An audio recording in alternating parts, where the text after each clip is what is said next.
What happened? What happened, man? It's cold. It's Yeah. cold. Okay. I was ready to be impressed 2 days in a row, man. But you disappointed me. Okay. No, that's all good. Just go. I'll be there. Okay. All right. Just making sure. If they send it to your floor this week, if not, I'll come in. I'll still have it. Yeah, I'll Okay. be running with it.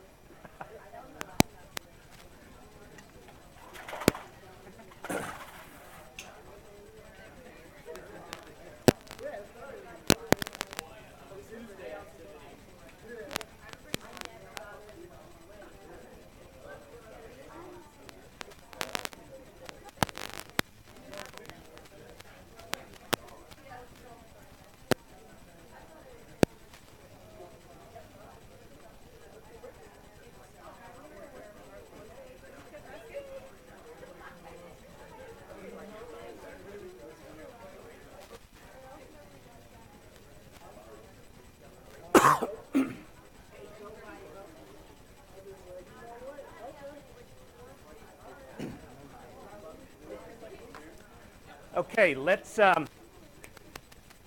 and get started today. We're going to continue with chapter 3. Also, I wanted to point out a couple of things on Canvas that I've added. And I think this is probably the middle of March, maybe, so I'm not sure, but some information on the career fair. I know this is a ways off, but typically what I will do is, if you attend the career fair, normally it's worth just a few extra points added to a test grade. So, a couple reasons for this. One is, a lot of times, even though it may be just 5 extra points, those 5 extra points at the end of the semester can help. I typically give you a couple of opportunities for extra point opportunities during the semester. The career fair is one of them. One is, I think you should go to the career fair and just talk to people, even if you're not graduating. It's just good practice to dress nicely, go over there, shake some hands, look people in the eye, and be able to have a conversation with them. I mean, that's just good practice. If you are graduating or getting close to graduating, then of course you could look for a job also. And secondly, I like to have as many students going through the career fair as possible, because it just looks good to the employers that are there.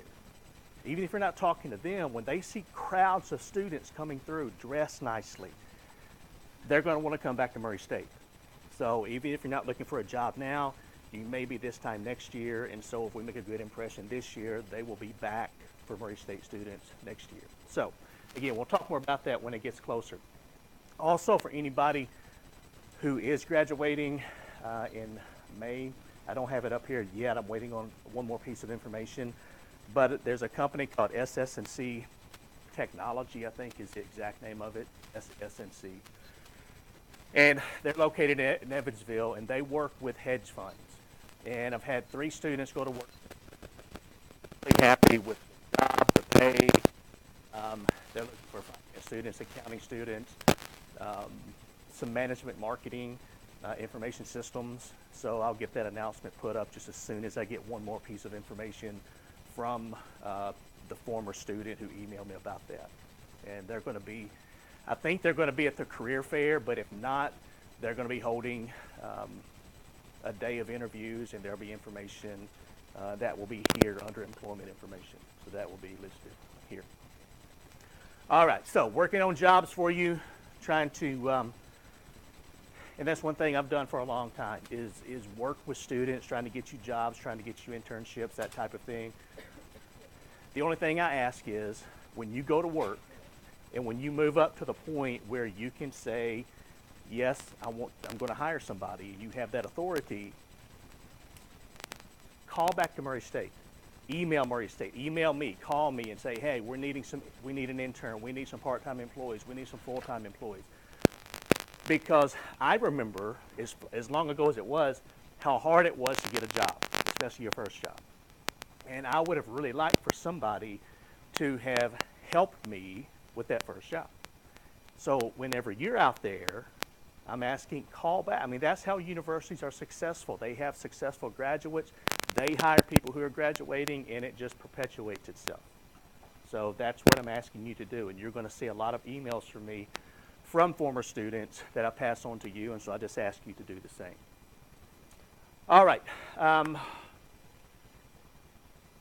Okay, so we're in chapter 3. I had planned to use my handy dandy bamboo here to write when we actually get to the ratios. The problem is that they erased the software that was on the computer when they re-imaged it, and they didn't put it back on. So I've got my handy dandy bamboo ready to write, but there's nothing there, and of course they lock everything up so you can't make changes to the computer. So we'll have to, I'll just work with the board. I'm going to go back to ancient technology and work with the board, and if you're an online student listening or watching this, I think you'll probably be able to keep up with what we cover today. All right, now, we were in chapter 3. I think this is where we left off. We were looking at the different types of financial statements. We said there's 4 major types of financial statements that we're dealing with in here. That would be an income statement, a balance sheet, a statement of retained earnings, and a statement of cash flows. We're going to look mainly at 2 of them, just the income statement and the balance sheet. Now, students ask me all the time, do I have to know how to put together an income statement or a balance sheet? Well, that's kind of a yes and no answer. By the time you finish with this chapter, you're going to have looked at an income statement and a balance sheet enough that if you're given some information such as sales, cost of goods sold, selling expenses, taxes, etc., you would be able to piece that together. Okay, so for test purposes, in general, know how to put together an income statement and a balance sheet. And we'll go through some practice questions as we work through this. All right, so statement of cash flows. All right. Now, we're going to be looking at a lot of different ratios. And I said on Tuesday, really the important thing with ratios, once you've gone through it once or twice, plugging the numbers in, that's not really a problem. I mean, you can, current ratio, current assets divided by current liabilities. I mean, we can find somebody in 3rd grade to plug those numbers in once they've done it 2 or 3 times, and they're going to be fine. The important thing is, what is that current ratio telling you? Or what is the quick ratio telling you? Or what is the times interest earned ratio telling you? So that's going to be the really important part after we've worked through plugging in the numbers. And basically what we're looking at is these ratios are going to tell us about the financial health of a corporation, because we simply can't look at the outside of a corporation. For example, I can't walk into Walmart here in Murray, look around the store, look at the parking lot. Wow, there's quite a few cars out there. The store looks good. It's pretty stocked. And there's a lot of people shopping. I can't simply say Walmart is a good corporation by just looking at the store itself. I have to look at the statement mark to determine how well it's doing. So, it's going to give us, tell us how well the company's doing. It's going to standardize numbers, allow us to make some comparisons among industry averages and also other companies within the same industry. And we're going to be looking at the ratios will help us find weaknesses and also strengths. A lot of times when we're doing ratios, we tend to focus on one or the other of these. So we look for weaknesses, and we're trying to figure out where is this company doing poorly. Or we look for strengths. Where's the company doing very well? Well, if you understand one of them, for example, if you find one part of the company that's doing really well and another part of the company that's doing not so well, you might be able to take what you learn, they're doing great, and transfer that to the area where they're not doing so well. And that might solve your problem. Now, this is just an industry average. We're going to be talking about just one specific company in here as we go through the numbers. But I wanted to point this out because one thing you'll hear me talk about are industry averages. And this is simply some different ratios. So this is the current ratio, the quick ratio, inventory turnover, average collection period, debt ratio, etc. And you'll notice we've got different companies and different industries. For example, we've got Dell and HP in the computer industry. We've got Home Depot and Lowe's in the buildings material industry, Kroger and Whole Foods in the grocery. And what you'll notice is these ratios are different depending on the industry. And so what I'm trying to point out here is just because one number or one ratio looks good in a certain industry doesn't necessarily mean that if it's completely different in another industry, that that's a bad company. For example, let's see here, what's one? Okay, here's a good one. Inventory turnover. If you look at, for example, the grocery industry, Kroger and Whole Foods. Kroger has they go through their inventory 12 times per year on average. Whole Foods, they go through their inventory 25.6 times per year, and the industry average is 11 times per year, 11.1. On the other hand, look at the building materials industry. Home Depot and Lowe's, 4.3 times, 3.7, and the industry average, 3.7. So what this is showing us is the grocery industry goes through their inventory a lot more often than the building materials industry. And somebody explained that to me. This is not really a difficult concept. Why does the grocery industry turn their inventory over more often? Because, yeah, they sell, I mean, not everything, but a lot of things they sell are perishable items. So you have to sell milk pretty quickly. You have to sell bread pretty quickly. You have to sell eggs, whatever else, pretty quickly, okay? You don't want it sitting on your shelf for months at a time. On the other hand, if you're in the building materials industry, let's say, for example, your Lowe's or Home Depot, and I know they sell a lot of things, but let's focus on wood, plywood, 2x4s, 2x6s, 2x8s. As long as you have that in a dry area, you can keep that plywood for months, and it's not going to change. You can sell it in January, you can sell it in July. It's going to be the same piece of plywood. A gallon of milk sold in January or the same gallon of milk sold in July, it's going to be a completely different product. So it's just natural that the grocery industry, their ratios in some areas are going to be much different than other industries. So that's what I wanted to point out by showing you these different companies. All right, these are some things that you need to be aware of as you're working through calculating ratios. Because a lot of times people, they just jump into the numbers, start calculating without taking these items into account. Some of these are common sense. For example, number one, ratios that reveal large deviations from the norm merely indicate the possibility of a problem. So that's saying in that last table we looked at, there was a big difference between Kroger and Whole Foods in inventory turnover. It doesn't necessarily mean one thing that we want to look into further. And this goes hand in hand with number two. Don't rely on a single ratio. So we just can't look at the inventory turnover ratio or the current ratio and say, hey, this is a great company or this is a really bad company. Now, think of this as, we talked about ratios telling us about the financial health of a corporation. Think about, well, last week. Last week I was sick. I was really sick, okay, with the flu. So I went to the doctor. And what are some of the basic things when you go to the doctor, you're not feeling well, what are some of the basic things they're going to do initially? Your blood pressure? Good. What else? You take your weight. Your what? Okay, so your heart rate. What else? Temperature? Okay. So let's say, for example, and this actually happened, went to the doctor, they checked my temperature, and I had a fever of like 102 point something. Enough of a fever that just made me feel really bad. Now, what is the normal human body temperature?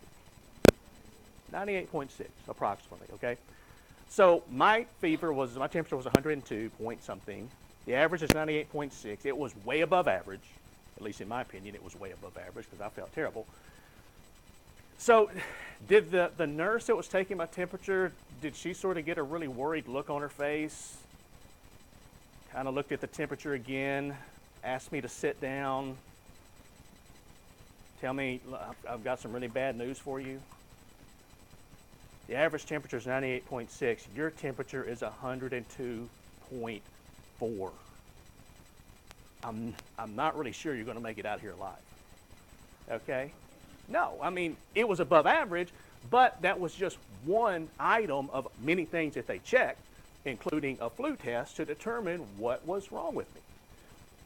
It's the same thing with corporations. You can't just look at one aspect of a corporation and go, man, this is a fantastic company, or this is a horrible company. Whether you're managing the company, whether you're investing in the stock or the bonds of that corporation, there's lots of things we have to look at. So we can't just look at one single ratio.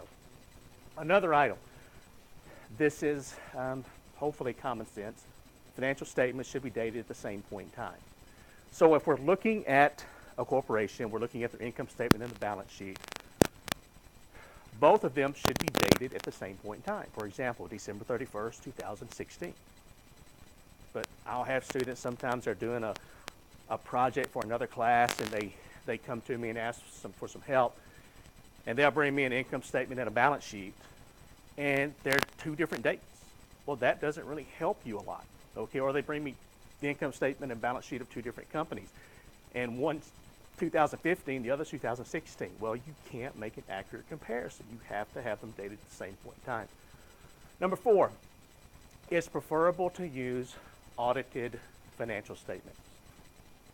Somebody explain to me, why is it preferable to use audited financial statements when we start calculating ratios?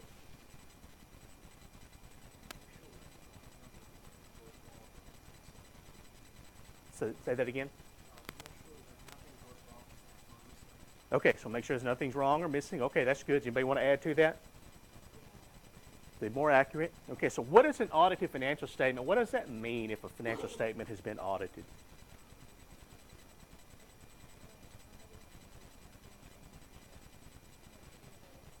Okay, that's exactly right. Somebody, hopefully an independent third party, came in, took a look at your financial statements to make sure that the numbers are correct, that money that's supposed to be going different places, or it's actually going those different places, so to ensure accuracy.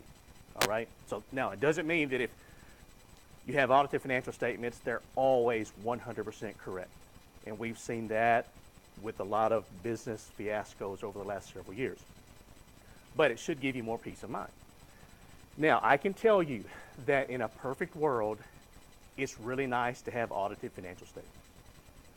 But if you're, for example, let's say you're a loan officer, and you're a loan officer making loans to small businesses in Western Kentucky, West Tennessee, Southern Illinois, a lot of your customers are not going to have audited financial statements.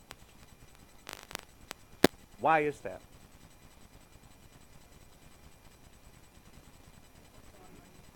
That's exactly right. Audited financial statements are expensive. And a lot of these small companies, those little small mom and pop companies, they're not going to pay for audited. So what that means is when you're in that situation, knowing your customer is really important.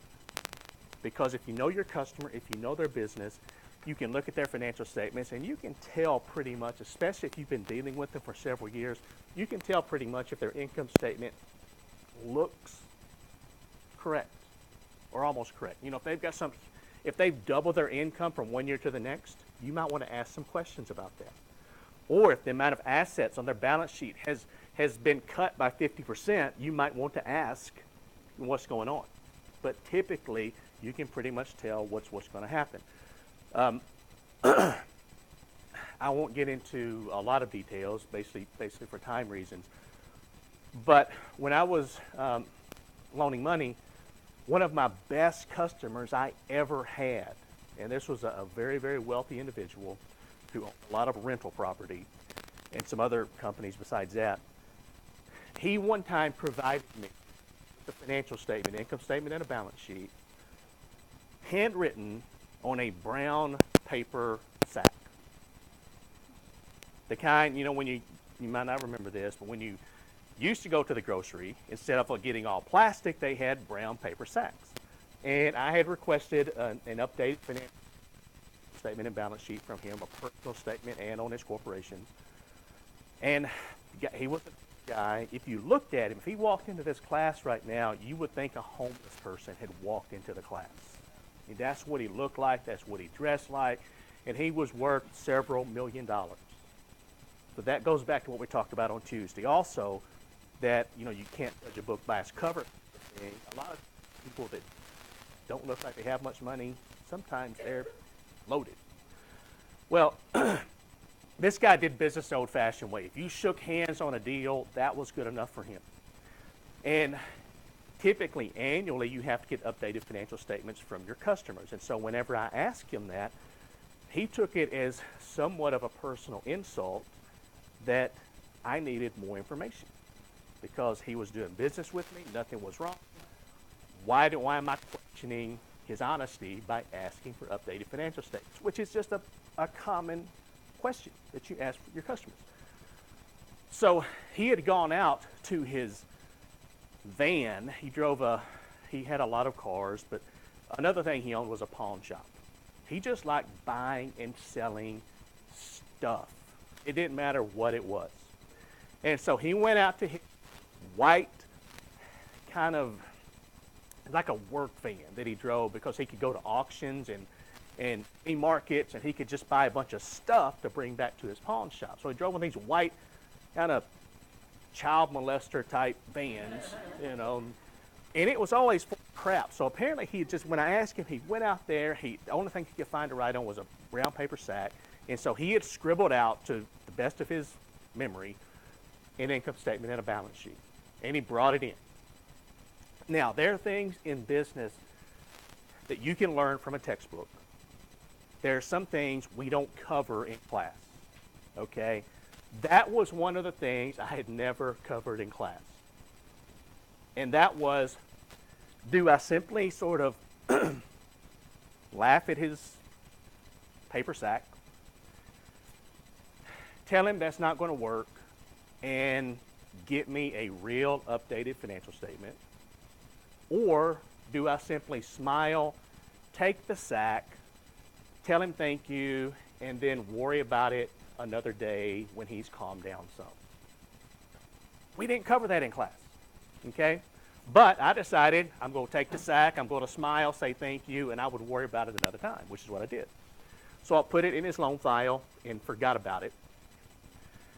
And a few months later, I had bank examiners in there. They were looking through loan files. They typically look at your biggest customers.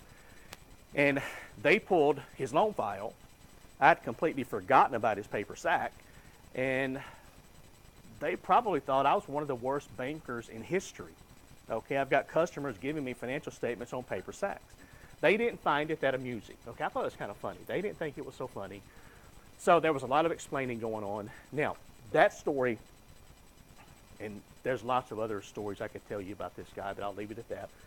That story is simply to tell you that what number 4 says is preferable to have audited financial statements. That's fine, and it is.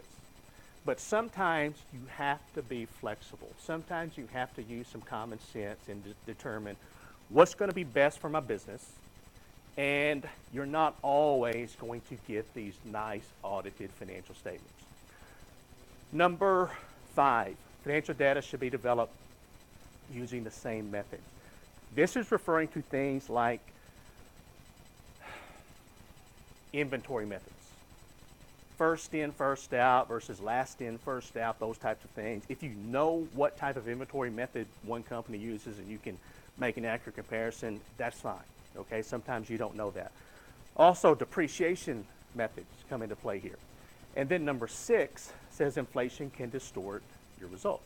And what that simply means is that during a very high or low inflationary period, your company might look more profitable than it actually is, and it's simply because prices have gone up and not necessarily that you're selling more items. It's just inflation is an increase in prices. So if the price you charge increases, you might look more profitable. So you have to keep that in mind. And when it comes to different types of ratio comparisons, there's lots of ways we can look at ratios. Three of the more common are: one's cross-sectional. That's where you're looking at several firms at the same point in time. And with cross-sectional, what you can do, you can use industry averages for comparisons. The second one listed here is a time series analysis. So this is looking at one company over multiple time periods. So for example, you're looking at one specific bank over the last 8 quarters. Here we can look for trends, so positive or negative trends. And then number 3 is panel data, or another name for it is combined analysis. And this simply allows you to look at multiple firms over multiple time periods. And it tends to be the most useful because you have the most data that you're using.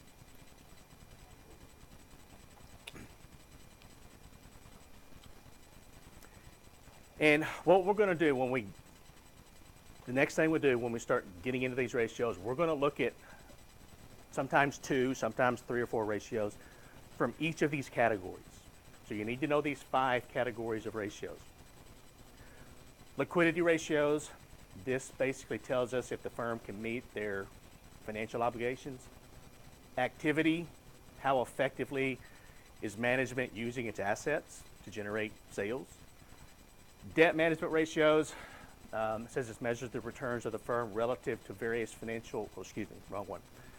indicates the degree to which firms use other people's money or borrowed money to generate profits. Profitability ratio, how effective are they at using various financial variables to create a profit. And then market value ratios, which it says gives management indication of what investors think of the company's performance and or future performance. So 5 different kinds of ratios. Now, in looking at these, we're going to be using the information, and I'm actually going to turn over there myself, in chapter 3. The income statement and the balance sheet. So if you go back, and this is, I'm going to jump back here really quickly. So this is the balance sheet for Bartlett Company. So these are the assets, these are the liabilities, and then this is the income statement. So this is found on pages. The balance sheet is on page 65, and the income statement is on page 62. And we're going to be using the 2015 numbers. You'll notice there's two years worth of data here. This allows us to make a comparison or to use an average, but we're just going to use the 2015 numbers. So what I'm going to do is, as we go through this, and I'm assuming this is still not going to work. Thought it might be a battery issue, but it doesn't look like it is.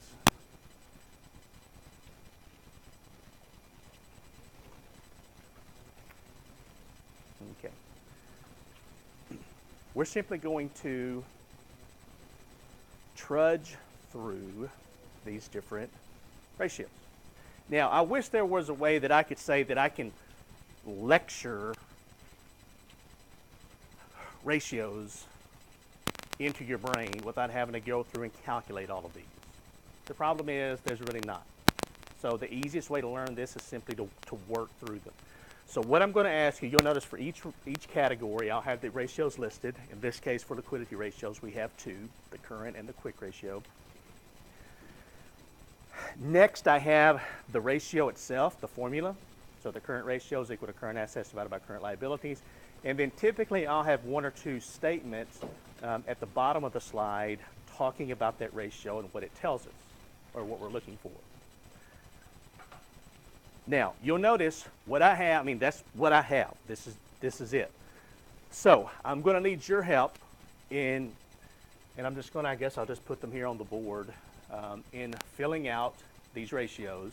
Now, if you're listening to this online, you can take a look at your textbook, and it's going to walk you through these ratios and the numbers, okay? But I want you, if you're here in class, I want you to help me. And I would like some participation from all parts of the class. It just kind of helps things. I've been doing this long enough to know that a lot of times if one person just jumps in and starts giving me the numbers I'm looking for, most of you are more than happy to let that person just keep talking. Okay? I understand that. But I would like some help from all of you. So I'm going to need, for this one, current assets for 2015, current liabilities for 2015, and then I need you to do the math. Current assets divided by current liabilities equal, and we're going to round to, well, let me say this. If you have this, the Texas Instruments BA2 Plus calculator, what I want to do is go ahead and change it to 4 decimal places while I'm thinking about it. So we'll set our calculator to 4 decimal places. We will round to 2 decimals. So go ahead and get your calculator out if you would. And by the way, does anyone need to borrow a calculator? Anybody doesn't have one?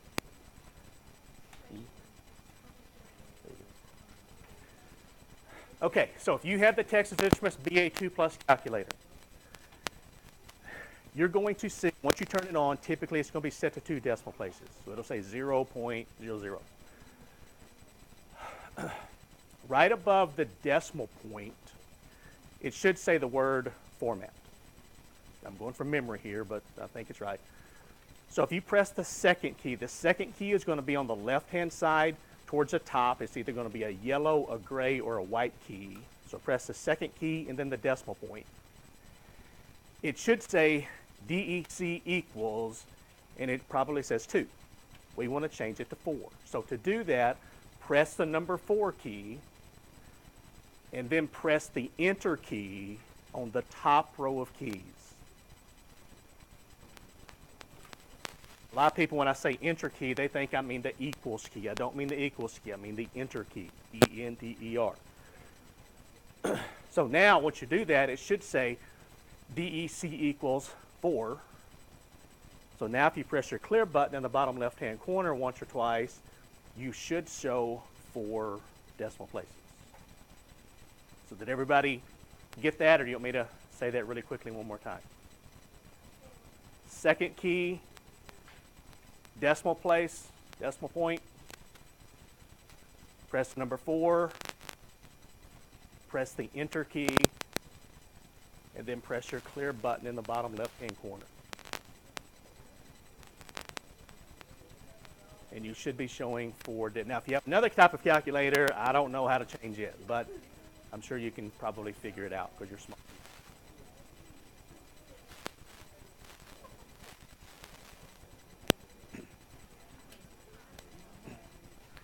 All right, so let's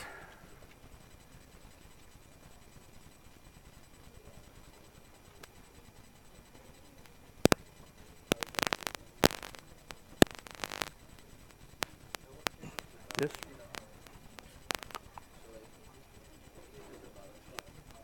The balance sheet is on page 65, I think. No, 65. Income statement's on 62. The balance sheet's on page 65. All right. I'm going to do the best I can. Okay, you would think I would be more prepared than this. I have 2 very, very tiny pieces of chalk, okay?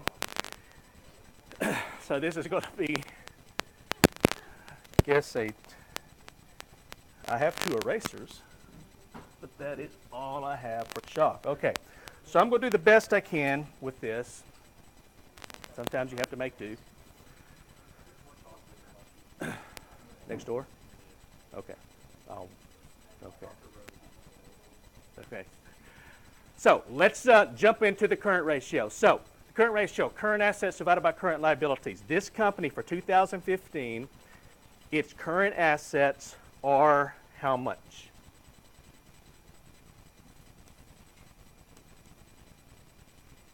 First of all, where do you find current assets? Which financial statement? The balance sheet. Okay, so if you go to the balance sheet and take a look on page 65, You go down to the fifth row, it says total current assets equals how much? So 1,223.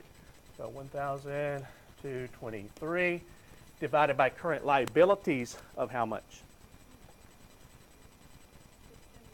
620. So go down to the liability section, fourth row down, current liability 620. So 1223 divided by 620 equals how much? 1.9. Okay, so we'll just go to 1.97. So 1.97 times. Okay, so what this tells me is this company has 1.97 times as much in short-term assets, things that it owns, as compared to short-term liabilities, which is what it owes someone else. So is that good or bad? We don't really know at this point. It just means it has almost 2 times as much in short-term assets as short-term liabilities. Now, the next ratio is the quick ratio, or another name for it is the acid test ratio. So the quick ratio is equal to current assets minus inventory. So I already know the current assets, that's 1223.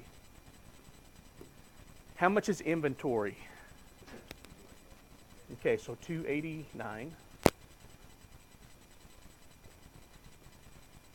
divided by current liabilities, which we said earlier was 620. So if we take 1223 minus 289 divided by 620, that equals what? 1.51. So 1.51 times.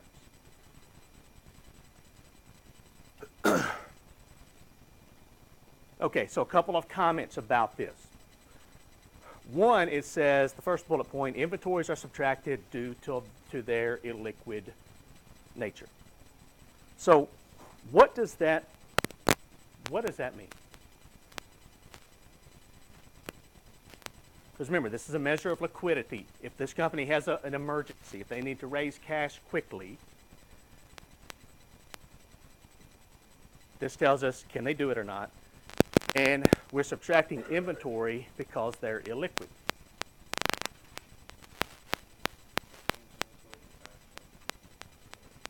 Okay, so you can't change inventory to cash as quick. Okay. Let's back up a step. What's the definition of a liquid asset? This is something you shouldn't leave every finance class knowing. A liquid asset's what? Converted to cash easily?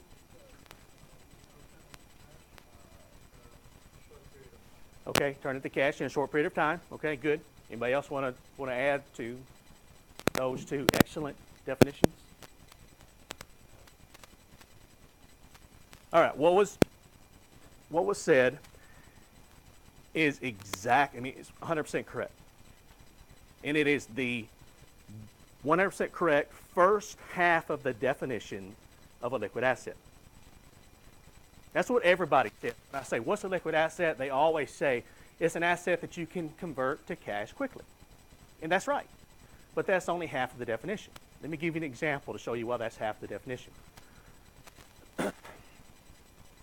Let's say, for example, I pulled up this morning, I drove to work in a, who wanted the Ferrari company car? Okay, let's say I pulled up in a 2017 bright red Ferrari, a $275,000 car. And it is parked in the business, no, I didn't, okay, but let's say I did. It's parked in the business parking lot. Completely paid for. The title is in the glove compartment. I don't know if Ferraris have glove compartments, okay, but I'm assuming they do. So the title is in the glove compartment. And after this class is over with, I'm thinking, you know what, I'm kind of getting hungry. I may want to go get something to eat. And I'm looking in my pocket and I'm thinking, okay, I have right now in cash 50 cents. That's not going to do much for me. I need to raise cash quickly. Well, I've got a Ferrari in the parking lot. I could simply sell that Ferrari. So, is there anybody in here who would be willing to give me $100 cash for that Ferrari? And it's yours. Okay, most of you, if you happen to have $100 cash on you, you're going to hurt each other trying to get to me to buy that Ferrari for $100. But if I follow the definition of a liquid asset is an asset that can be converted into cash quickly, then I can say a 2017 $275,000 Ferrari is a liquid asset in Murray, Kentucky, and it's not. Because the second half of the definition is extremely important. A liquid asset is an asset that can be converted into cash quickly without a significant loss of value. That second half is really important. Because I can sell that Ferrari fast, but if I want to sell it fast, I'm going to have to take a huge loss on that car. If I want to sell it for anywhere near what it's worth, it may take months in Murray to find a buyer for that car. I may have to go to Chicago, St. Louis, Memphis, Nashville, and it still take months to find a buyer for that car because that's not really a liquid asset. So what we're talking about here, inventories are subtracted due to their liquid nature. We talked about inventory on Tuesday. Inventory can be items that have already been built, sitting on the shelf, or maybe sitting in a storeroom, or it can be pieces of items. I gave you the example of a chair. So if I'm a chair manufacturer and I want to sell this chair quickly, my inventory, especially if people know I have to sell them fast, I may get 10 cents on the dollar, 15 cents on the dollar, 20 cents on the dollar because of something called financial distress. And if people know you're in financial distress, and it probably shouldn't be this way, but it is, if they know you need to sell something fast, typically they're going to offer you a small percentage of what something is worth because they know you have to sell it quickly. Just how it is. Okay? So, with inventory, if I need to raise money fast, I can look at things like current assets possibly. I can look at accounts receivable. I can look at marketable securities. But inventory, not really that liquid. So I'm going to subtract that out. Some people say this allows us to determine better how fast can we raise cash. Okay, and a rule of thumb measure of adequacy is typically 1. So if this is a 1 or greater, normally that's liquid enough, but it doesn't necessarily mean it's liquid enough for all companies. So that's your acid test ratio or quick ratio.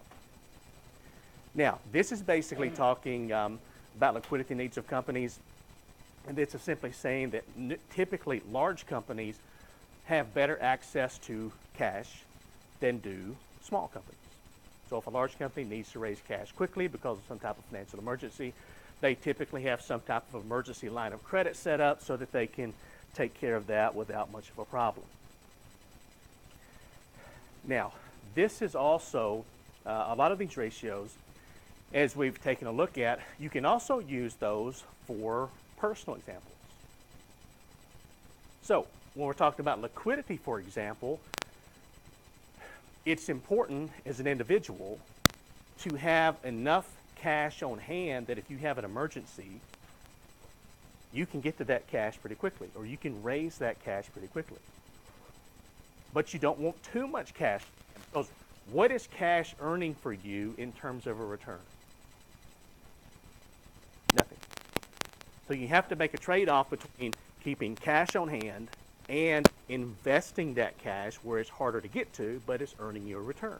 And everybody's different. I mean, you may know some people, my dad was like this. My dad always had at least a $100 bill in his pocket. Always. He didn't need it. He just always wanted to know if I have to have some cash quickly, I've got that $100 bill in my pocket. You may know some people like that. Other people, like me, I typically have 50 cents in my pocket. Okay? And that's because I have other methods of getting cash quickly. I have ATM cards, credit cards, whatever. Okay? So we're kind of in a little different time setting than, when my dad was carrying around $100. Most of you probably don't carry much cash with you. It's just how it is. But it's important, especially, for example, if you're going on a trip, you're running out of town, you're out driving to Nashville for the weekend or whatever. It's good to have some cash on you, because sometimes you may get yourself in a situation where they will only take cash. Okay? So liquidity for corporations or for individuals, pretty important, but there is a trade-off. Somebody had a question? Do you have a question?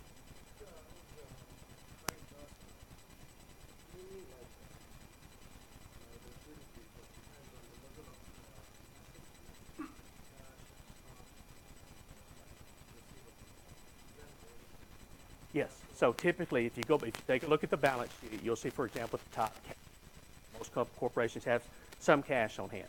Then they have marketable securities. They have accounts receivable. And normally they go from most liquid assets to least liquid assets. So things like buildings aren't very liquid. If you have to sell a building, it may take a while.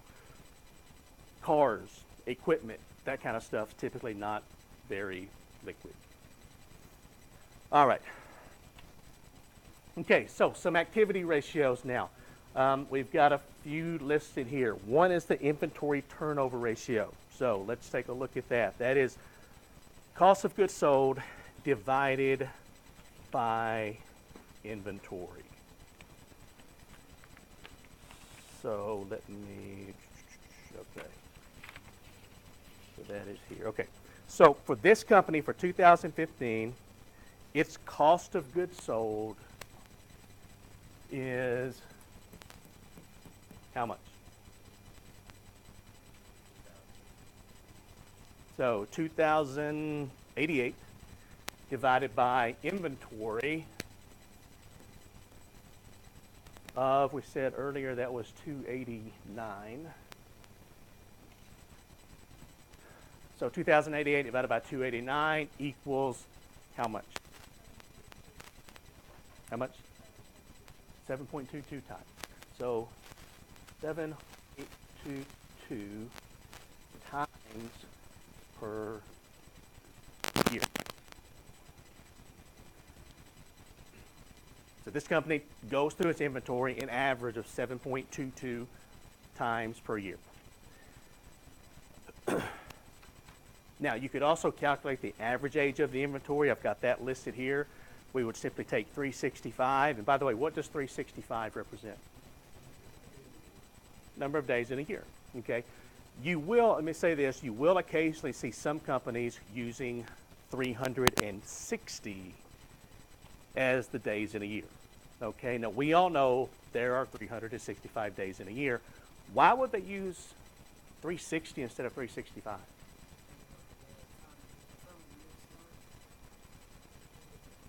Okay, time of year, okay.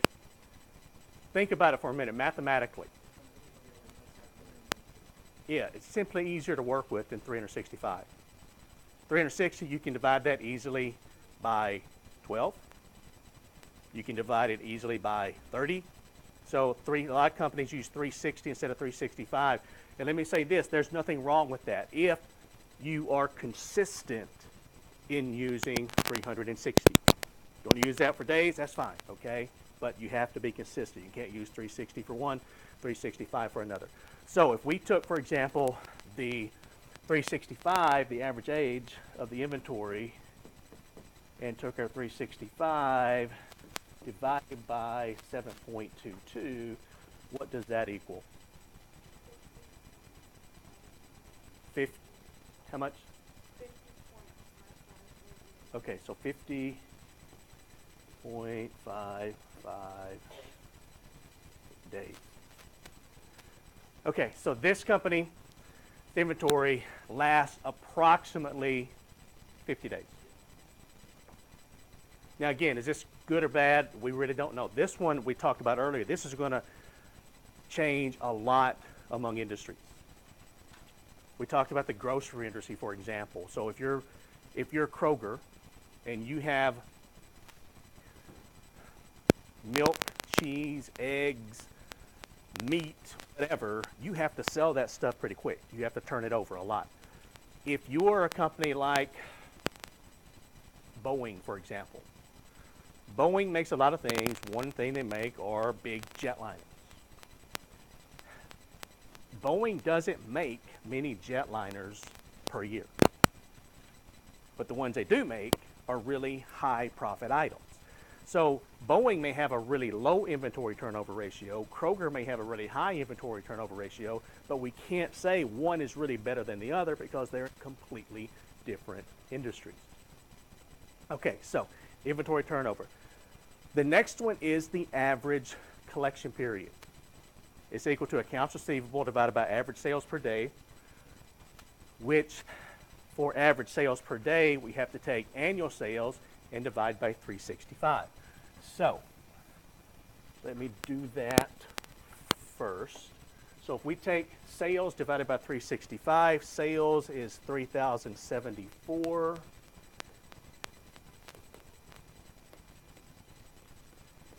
Divided by 365, and that equals what in terms of average sales per day?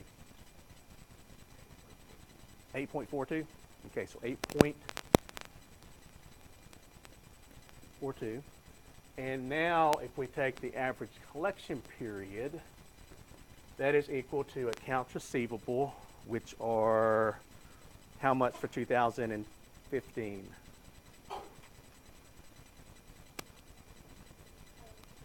Accounts receivable 503, and somebody remind me, what are accounts receivable?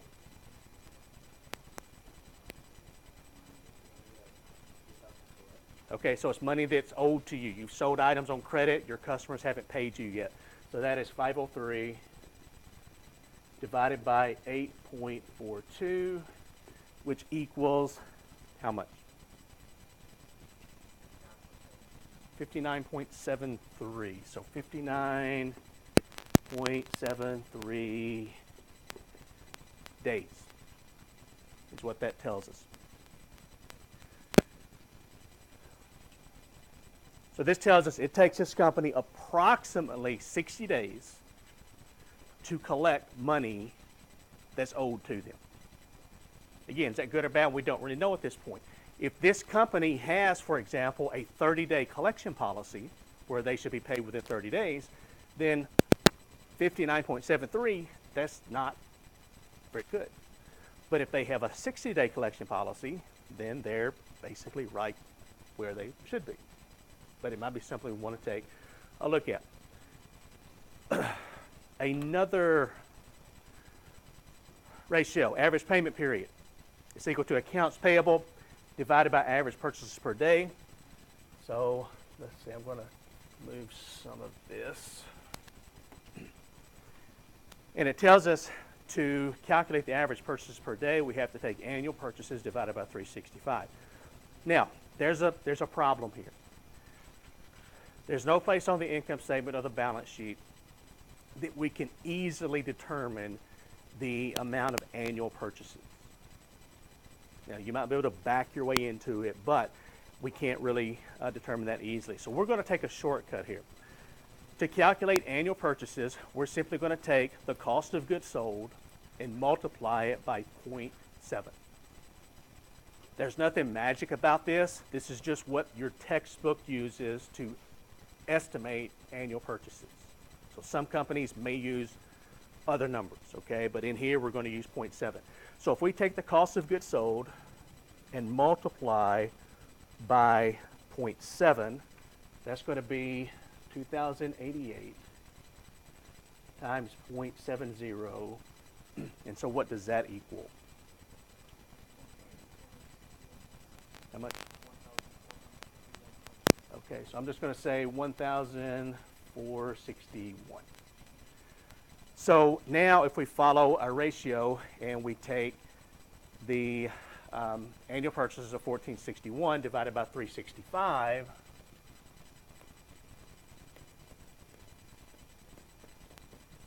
That equals how much?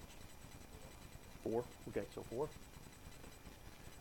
All right, so now we've got our average purchases per day. And for the average payment period, we're simply taking the accounts payable, which are how much for 2015?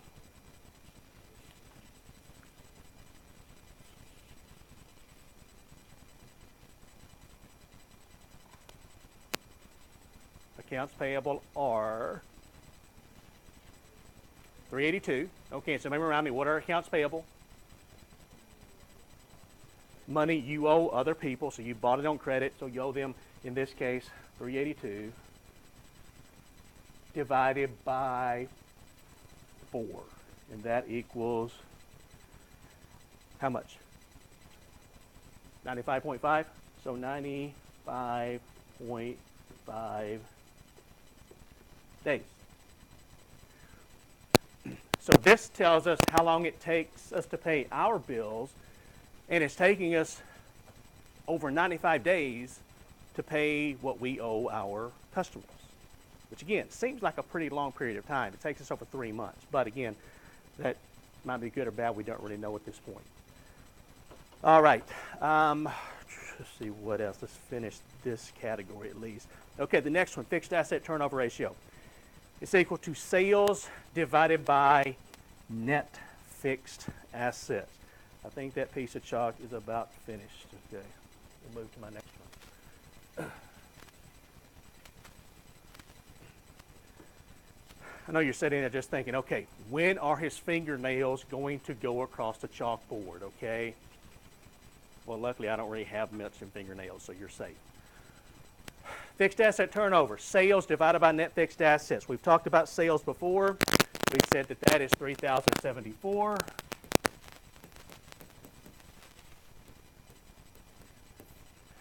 How much are net fixed assets for 2015?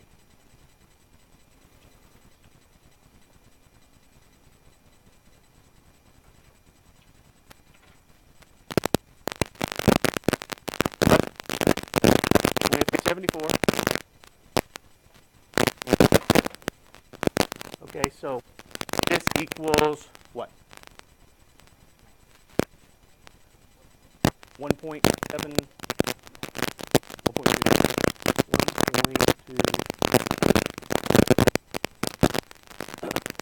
Okay, so fixed asset turnover 1.29 times. A couple of comments about this. One, it says this measures the efficiency with which the firm has been using its fixed or earning assets to generate sales. Typically, the higher the better. And firms with newer, which means they're more expensive and have less accumulated depreciation, fixed assets tend to have a lower ratio. Somebody explain to me, please, this last statement. Firms with newer fixed assets will tend to have a lower ratio. What does that mean?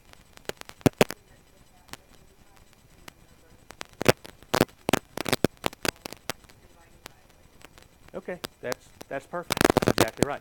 It's simply mathematically. Let's say you've got two companies. One company is 2 years old. The other company is 20 years old. They're exactly alike in every way.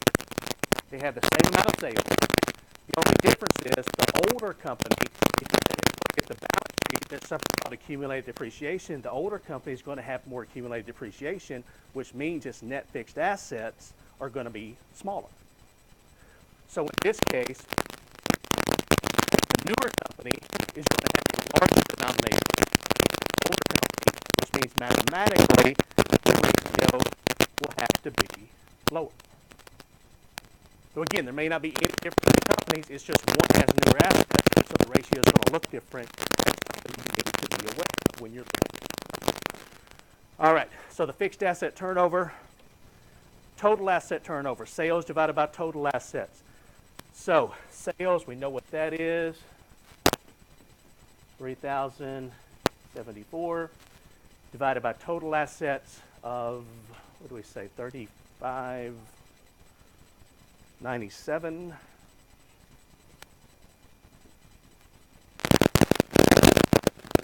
And so that equals what?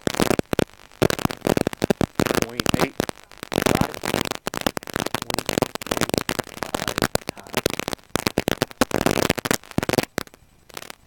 And it tells us here, this measures the efficiency with which the firm uses all of its assets to generate sales.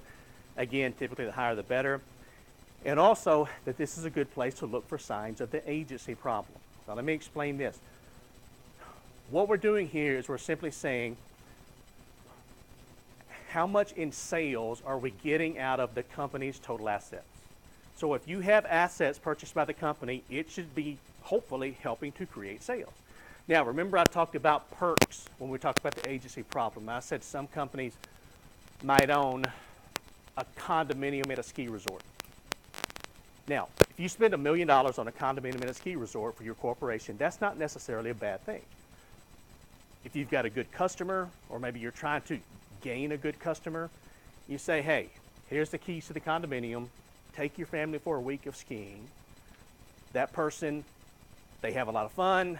They're thinking, wow, I really enjoyed that.